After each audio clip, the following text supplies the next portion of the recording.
Last last Sunday, that is on 13th నాడు, హసన్పత్తి police station పరిధిలోని Kakatiya Vantage villas లో ఒక లేడీ డాక్టర్ హ్యాంగింగ్ చేసుకుంది, చనిపోయిందని చెప్పేసి వచ్చిన సమాచారం మేరకు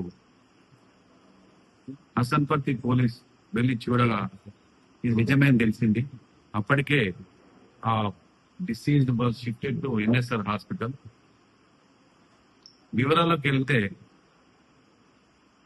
13th నాడు, సండే నాడు ఈవినింగ్ అవర్స్ లో డాక్టర్ ప్రత్యూష అని, she a dentist but currently practising in NSR hospital in hospital management course చేసింది. తను ఆక్స్ఫర్డ్ డెంటల్ కాలేజ్ కర్ణాటకలో మెడిసిన్ చేసిన తర్వాత, బీడీఏ చేసిన తర్వాత సబ్సిక్వెంట్ గా ఆ అమ్మాయి ఎంబీఏ ఇన్ హాస్పిటల్ మేనేజ్మెంట్ చేసి ప్రస్తుతం ఎన్ఎస్ఆర్ హాస్పిటల్లో మేనేజ్మెంట్ ట్రైనీగా తను జాబ్ చేస్తుంది. అమ్మాయి తన హస్బెండ్ సృజన్, అల్లాడి సృజన్ అని చెప్పేసి, అతను cardio thoracic and vascular surgeon. తను ఎంజిఎం హాస్పిటల్ చేస్తాడు. అదే రీతిన మెడికవర్ హాస్పిటల్ హనుమకొండలో కన్సల్టెంట్ గా చేస్తున్నాడు.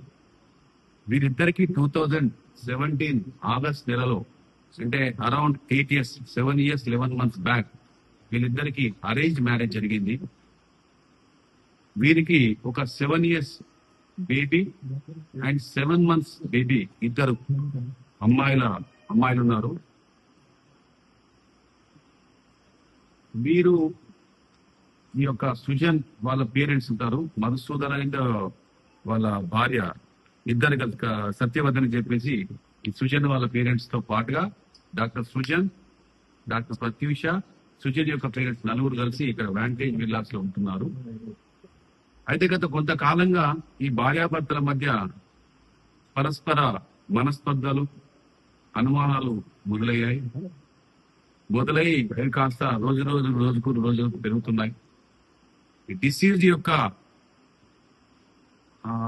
మెయిన్ ఇప్పుడు ఈ రీజన్ ఏంటంటే, గత లాస్ట్ ఇయర్ నుండి సృజన్ ఒక సోషల్ మీడియా ప్లాట్ఫామ్ లో యాక్టివ్ గా ఉండే ఒక అమ్మాయితోని పరిచయం ఏర్పడి, ఆ పరిచయం కాస్త చాలా దగ్గర సంబంధంగా తయారైపోయి ఫ్రీక్వెంట్ గా వారిద్దరి మధ్య వాట్సాప్లలో, ఇన్స్టాగ్రామ్లలో చాటింగ్ చేసుకోవడం, ఫోన్ చేసుకోవడం, ఇవి తరచుగా ఎక్కువ జరుగుతున్నది కాస్త ఈ అమ్మాయి ప్రత్యూష గమనించి ఈ went to the stage of even taking divorce from her. ఆ స్టేజ్కి వెళ్ళింది. ఇద్దరు అమ్మాయిలు, వాళ్ళకు చిన్నపిల్లలు. ఇక అతను ఎంత చెప్పినా, మందలించినా కూడా అతని ప్రవర్తనలో మార్పు రావట్లేదు చెప్పేసి ప్రత్యూష తన యొక్క పేరెంట్స్ కు చెప్పుకొని బాధపడేది. తర్వాత ఈ సృజన్ ఎవరితోనైతే పరిచయం పెంచుకున్న అమ్మాయితో కూడా మాట్లాడి వార్నింగ్ ఇచ్చినా కూడా వాళ్ళ మధ్య ఫ్రీక్వెన్సీ ఆఫ్ ఇంట్రాక్షన్ అనేది ఎక్కువైపోయింది తప్ప తగ్గలేదని చెప్పేసి ఈ డిప్రెషన్ లో పడిపోయింది ఆ అమ్మాయి. ఈ స్టేజ్ లో లాస్ట్ సండే నాడు సృజన్ తన కొంతమంది ఫ్రెండ్స్ తో కలిసి బయటికి బొగాతా జలపాతానికి వెళ్ళి వచ్చాడు. ఈవినింగ్ వచ్చిన తర్వాత మళ్ళీ డిస్కషన్ స్టార్ట్ అయినప్పుడు మళ్ళీ ఇదే మాట మాట్లాడుతుంటే అతను కాస్త ఎక్కువ ఫైర్ అయిపోయి, ఏం చేసుకుంటావో చేసుకోపో, I continue my attitude as it is అని చెప్పేసి మాట్లాడడం. దాంతోనే అమ్మాయికి తట్టుకోలేకపోయింది. ఎందుకంటే ఇతనితోని వాదన, తర్వాత ఇతనితో పరిచయం పెట్టుకున్న అమ్మాయితోని చెప్పినా కూడా మార్పు లేదు. తర్వాత కనీసం మీరన్నా చెప్పండి అని చెప్పేసి తల్లిదండ్రులకు చెప్తే వాళ్ళు కూడా కొడుకునే వెంటేసుకొచ్చేవాళ్ళు, వాళ్ళ కొడుకునే సమర్థించుకుంటూ వచ్చేవాళ్ళు తప్ప తనకు సపోర్టివ్ గా లేరు అని చెప్పేసి తనను కూడా కొంచెం చీటిపోటి మాటలతో ఇబ్బంది పెట్టేదని, రకరకాలుగా టార్చర్ చేసేవాళ్ళని మానసికంగా. ఇది వాళ్ళ తల్లిదండ్రులు వాపోయేది. కానీ ఇంత స్టేజ్ వరకు వస్తుందని చెప్పేసి తల్లిదండ్రులు కూడా సస్పెండ్ చేయలేకపోయారు. చివరికి మన సండే నాడు ఈవినింగ్ బొగతా జలపాతంపై వచ్చిన తర్వాత ఈ మాట పెరిగింది. అతను కోపంగా మాట్లాడడం, ఇష్టం వచ్చినట్టు తిట్టడం, ఇవన్నీ చేసేసరికి అమ్మాయి తట్టుకోలేక ఫ్రస్ట్రేషన్ తోని సైలెంట్ అయిపోయింది. ఇక్కడ వాతావరణం ఇద్దరే ఉన్నారు. పిల్లలంతా అంతకు ముందు రోజే ఆ పిల్లల్ని సృజన్ యొక్క పేరెంట్స్ తీసుకొని భద్రాచలం వైపు వెళ్ళారు వాళ్ళ బంధువుల ఇంటికి. ఇంట్లో ఇద్దరే ఉన్నారు, ఇంకెవరు లేరు. సో ఆ టైంలో ఇక్కడ ఆర్గ్యుమెంట్ అయితే ఈయన తిట్టడం, తర్వాత అమ్మాయి పైకి వెళ్ళడం, పైకి వెళ్ళాక హాఫ్ అన్ అవర్ అయినా కూడా అసలు సైలెంట్ గా ఉంది. అప్పుడు ఈయన ఒక మెసేజ్ పెట్టాడు, పెట్టిన మెసేజ్ కూడా సింగిల్ టిక్ వచ్చింది. అప్పుడు ఏంటి అని చెప్పేసి హడావిడిగా పోయి చూసేసరికి ఆ కీ హోల్కి వెళ్ళి చూసేసరికి ఏదో ఆ అమ్మాయి ఏదో వేలాడుతుంటే అనిపించేసరికి వెంటనే మీరు ఒక ఫ్యామిలీ ఫ్రెండ్స్ ఉన్నారు, పక్కనే ఉంటారు, విల్లా పక్కనే ఫ్యామిలీ ఫ్రెండ్స్ డిసీజ్డ్ కు ఈ Srujan family friends Shivaram and Shruti ఇద్దరు ఉంటారు, వైఫ్ అండ్ హస్బెండ్. వాళ్ళతో ఎప్పుడు రెగ్యులర్ గా వీళ్ళు తరచుగా కలుసుకుని ఉన్నట్టు మంచిగా చక్క. వెంటనే ఇతను ఆయనకు ఫోన్ చేయడం, అతను వెంటనే ఈ విల్లాకి రావడం, ఇద్దరు కలిసి ఫస్ట్ మొదట ఈ డాక్టర్ ముందర ఓపెన్ చేయడం కోసం ట్రై చేస్తున్నాడు. సుత్తే వాటితో పట్టుకొని కాలేదు, ఇట్లా కాదని చెప్పేసి దాన్ని బలంగా ఒక 5-6 టన్నులు అంతే ఆ డోర్ ఫోర్స్ఫుల్ గా ఓపెన్ అయింది, బ్రేక్ అయిపోయింది. బ్రేక్ అయి చూసేసరికి ఆ అమ్మాయి ఆ శారీతోని సీలింగ్ ఫ్యాన్ కు ఉరి వేసుకొని వేలాడుతుంది. వెంటనే ఆ ఇద్దరు కలిసి ఆ అమ్మాయిని ప్రత్యూషం దింపి అప్పటికప్పుడే సిపిఆర్ చేశారు. ఆయన సృజన చేశాడు, సాయం చేశాడు శివరాం. అయినా కూడా బాడీలో మోషన్ లెస్ ఉంది. వెంటనే అప్పటి నుండి వెంటనే ఆ శివరాం యొక్క వెహికల్ లోనే శివరాం భార్య తర్వాత సృజన్ అందరూ కలిసి ఎన్ఎస్ఆర్ హాస్పిటల్, అపోలో ఎన్ఎస్ఆర్ అక్కడికి షిఫ్ట్ చేయడం జరిగింది. అక్కడ చూసేసరికి doctor she was brought dead అని చెప్పి డిక్లేర్ చేశారు. ఈలోగా శివరాం యొక్క భార్య ఈ సృజన్ అత్తగారి డిసీజ్ యొక్క పేరెంట్స్ కి ఇన్ఫార్మ్ చేయగానే వాళ్ళు వెంటనే వచ్చారు, చూశారు. వాళ్ళు ఇచ్చిన ఫిర్యాదు మేరకు 4 మీద కేసు నమోదైంది. తెలంగాణ రాష్ట్రంలో డాక్టర్ సుమంత్ రెడ్డి హత్య కేసు మరొక ముందే మరో ఘటన మాత్రం ఇటు కలకలం రేపిందని చెప్పవచ్చు.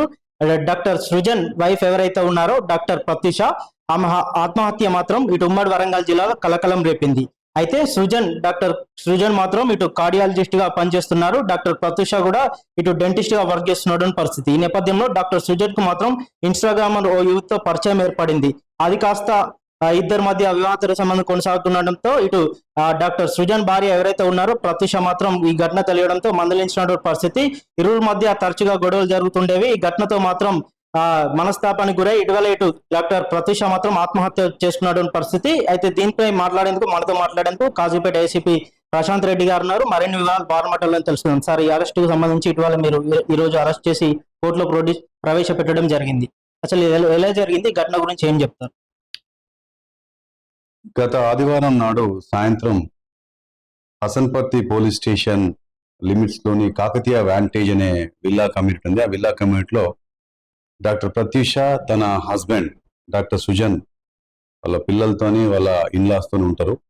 అందులో ఆ అమ్మాయి ఈవినింగ్ పూట తన ఇంట్లో పైన బెడ్రూమ్ లో సీలింగ్ ఫ్యాన్ కు శారీతోని ఉరి వేసుకొని చనిపోయిన ఘటన మా దృష్టికి వచ్చింది.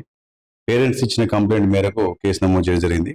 వివరాల్లోకి వెళ్తే doctor Pratyusha she has done our BDS from Karnataka. తర్వాత MBA చేసేసి హాస్పిటల్ మేనేజ్మెంట్ లో తను కోర్స్ కంప్లీట్ చేసి కరెంట్లీ NSR హాస్పిటల్లో మేనేజ్మెంట్ ట్రైనీగా తను ఇప్పుడు జాబ్ చేస్తుంది. తన హస్బెండ్ అయిన Srujan is cardiothoracic and vascular surgeon. తను MGM హాస్పిటల్లో జాబ్ చేస్తున్నాడు. తర్వాత మెడికవర్ హాస్పిటల్ హనుమకొండలో కన్సల్టెంట్ గా కూడా చేస్తున్నాడు. వీరికి లాస్ట్ 2017 ఆగస్ట్లో పెళ్ళైంది. It's an arranged marriage. వీళ్ళకి 2 పిల్లలు, పాపలు. ఒక పాప 7 years, ఒక పాప 7 months బేబీ. వీరు తర్వాత వీరి పేరెంట్స్, సుజన్ పేరెంట్స్ అంతా కలిసే ఉంటారు ఇక్కడ. అయితే గత సంవత్సరం క్రితం మెడికవర్ హాస్పిటల్లో వారి యొక్క హాస్పిటల్ ప్రమోషన్ లో భాగంగా ఎక్స్పర్ట్స్ ఉండే డాక్టర్స్ ఉంటారు, ఎక్స్పర్ట్స్. ఆ ఎక్స్పర్ట్స్ ని మీడియాలో, సోషల్ మీడియాలో కాస్త ప్రమోట్ చేయాలని చెప్పేసి ఆ క్రమంలో ఈ యొక్క సోషల్ మీడియా ఇన్ఫ్లుయెన్సర్ ఒక లేడీ కూడా వచ్చి ఈ యొక్క సృజన్ ఇంటర్వ్యూ చేయడం జరిగిందట. ఇంటర్వ్యూ చేసినప్పటి నుండి ఆ అమ్మాయితోని ఇతనికి కొంచెం తరచుగా పరిచయం పెరిగి, పరిచయం కాస్త తీవ్రంగా అయిపోయి వారిద్దరి మధ్య సంభాషణలు, చాటింగ్స్, ఇన్స్టాగ్రామ్ లో, వాట్సాప్ లో చాటింగ్స్ ఇవన్నీ జరుగుతుంటే ఇది కాస్త ఈ ప్రత్యూష గమనించి భర్తకి వార్నింగ్ చేస్తూ రిక్వెస్ట్ చేసింది. ఆ తర్వాత వాళ్ళ అమ్మ నాన్న కూడా చెప్పింది.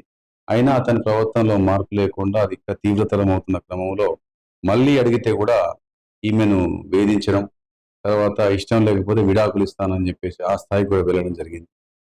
దీంతోనే ఆమె తీవ్రమైన మానసిక వేదనకు గురైంది. చివరికి మన సండే నాడు అతను బయటికి వెళ్ళి వచ్చిండు. బయటికి వచ్చే అమ్మాయి ఒకతే ఉంది. ఈ ఇద్దరు పిల్లలు వాళ్ళ పేరెంట్ తీసుకొని భద్రాచలం వెళ్ళారు. ఇంట్లో ఇద్దరే ఉన్నారు. సో ఆ క్రమంలో వీళ్ళ మధ్య ఆర్గ్యుమెంట్స్ అయింది. మళ్ళీ ఈ విషయమే డిస్కషన్ అయింది. డిస్కషన్ లో మళ్ళీ తను ర్యాష్ గా మాట్లాడేసరికి తను తట్టుకోలేక ఆ ఫ్రస్ట్రేషన్ లో పైనకి వెళ్ళింది. పైన బెడ్రూమ్ లోకి వెళ్ళి తలుపేసుకున్నది. తలుపేసుకున్నాక తర్వాత ఎంతకు తలుపు తీయకపోయేసరికి పోయి చూసేసరికి ఏదో అనుమానం వచ్చింది. పక్కన ఇంకో ఫ్యామిలీ ఫ్రెండ్స్ ఉంటే వాళ్ళని పిలిపించి వారి సాయంతోనే తలుపులు బద్దలు కొట్టి చూసేసరికి ఈ అమ్మాయి ఫీలింగ్స్ అని గురేసుకొని చనిపోయింది. ఈ విషయంలో కేసు నమోదు చేశాము. తర్వాత ఈ రోజు ఉదయం వారి నలుగురి యొక్క ఆచూకీ ఇక్కడ క్రాస్ రోడ్స్ లో కనిపించారని చెప్పి తెలియగానే వెంటనే హసన్పర్తి పోలీస్ వారిని అదుపులో తీసుకొని విచారించగా వారు నేరం ఒప్పుకున్నారు. వారి విచారణలో తేలిన అంశాలను బట్టి వారిపైన sections 85, 108, 115, 351, 292, red with 3 and 3 of DP act, అంటే ఇవి గతంలో 498A, 306 రెడ్ విత్ 34 అంటూ సెక్షన్ 3 ఆఫ్ డిపి యాక్ట్ అనే డౌరీ ప్రొహిబిషన్ యాక్ట్ అనేది ఆ సెక్షన్స్ కింద వీరిని ఈరోజు అరెస్ట్ చేసి గౌరవ న్యాయస్థానం ముందు జ్యుడిషియల్ కస్టడీ కోసమని ప్రొడ్యూస్ చేస్తున్నాం. సార్, కుటుంబ సభ్యులు మాత్రం బాధిత కుటుంబ సభ్యులు ఎవరైతే ఉన్నారో ఆ అమ్మాయిపై హరాస్మెంట్ గురి చేశారు, బాడీపై మార్క్స్ ఉన్నాయి అంటూ కూడా వారు ఆరోపించారు. దీనిపై ఏం చెప్తారు? ఏదేమైనా పోస్ట్ మార్టంలో తెలుస్తుందండి ఏ విషయమైనా కూడా. సో అక్కడున్న ప్రత్యక్ష సాక్షులు ఎవరైతే ఇప్పుడు ఆ తలుపు బద్దలు కొట్టి బయట తీసిన దాంట్లో completely they are independent witnesses. వారి యొక్క స్టేట్మెంట్స్ కూడా తీసుకున్నాము. ఇప్పటి వరకు మాకు తెలిసిన విషయం ఇట్స్ ఏ సూసైడ్ అని చెప్పేసి తెలిసింది. మిగతా విషయాలు ఏదైనా పోస్ట్ మార్టం రిపోర్ట్ తెలుతాయి. ఇది ఏసీపీ గారు చెప్తున్నారు. ఇటు కేసు నమోదు చేసుకొని దర్యాప్తు చేపట్టాము. అందులో భాగంగానే ఇద్దరిని అరెస్ట్ చేసి కోర్టులో ప్రవేశపెట్టామంటూ కూడా వారు చెప్తున్నారు. మిగతా విషయాలన్నీ కూడా పోస్ట్ మార్టం లో వెలువడతాయంటూ కూడా వారు చెప్తున్నటువంటి పరిస్థితి. వీడియో జర్నలిస్ట్ గౌతమ్తో శరత్ చంద్ర, న్యూస్ 18 వరంగల్ నుంచి.